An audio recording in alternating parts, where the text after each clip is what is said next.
Bago ang lahat mga kaibigan, naka-sale ngayong araw sa Shopee itong Vivo Y116128 yung storage, na dati ay mabibili pa siya ng 6,600 plus, ngayon ay mabibili na lang ng 2,459. Napakamura na lang ng benta, kaya ano pa ang hinihintay nyo? E-check out na agad, pindutin lang ang link na nakapin sa comment section. Maraming salamat po.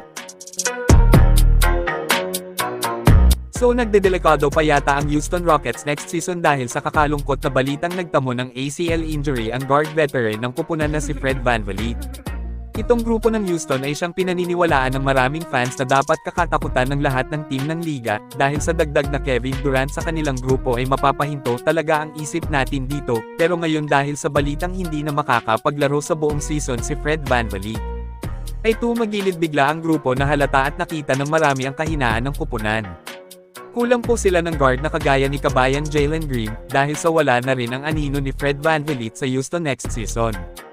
Ay kinakailangan po talaga nilang gumawa agad ng trade. Dito napapasok ang matunag na rumors ngayon na KD Westbrook reunion.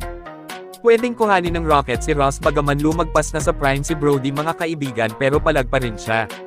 Kasi kung hindi sila gagawa ng trade ay mapipilitin silang ilagay si Reed Sheppard bilang kanilang starting 5-point guard. Pwede ring isubok si Amen Thompson, sa tingin ko kaya niyang pumasa ng mabigat na load sa posisyon 1, may playmaking siya at mabilis. Pero kayo mga kaibigan, ano ang masasabi niyo sa Houston Rockets ngayon na walang Fred VanVleet next season? Mag-comment lang po. Ngayon dahil sa biglaang pagtagilid ng Rockets ay itong Dallas na ang mas nakakatakot sa Western Conference, isa ako sa naniniwalang sakit talaga sa ulo ang team nila. Kumpleto, walang labis, walang kulang ang lineup ng team, palag na palag kahit anong grupo man ang kaharap. Ang isang malaking tanong lang natin dito ay kung papaano mag-fit itong si Cooper Flagg sa Mavs. Kayo ano sa tingin nyo? Mag-comment lang. Samantala kumpirmado na ayon sa maraming report ay within this week nga daw po matatapos ang kumingge drama sa Golden State Warriors. Na yan ay susundan naman ng pagkuha nila kina Al Horford, Anthony Melton, Gary Payton II at nakababatang kapatid ng greatest shooter na si Seth Curry.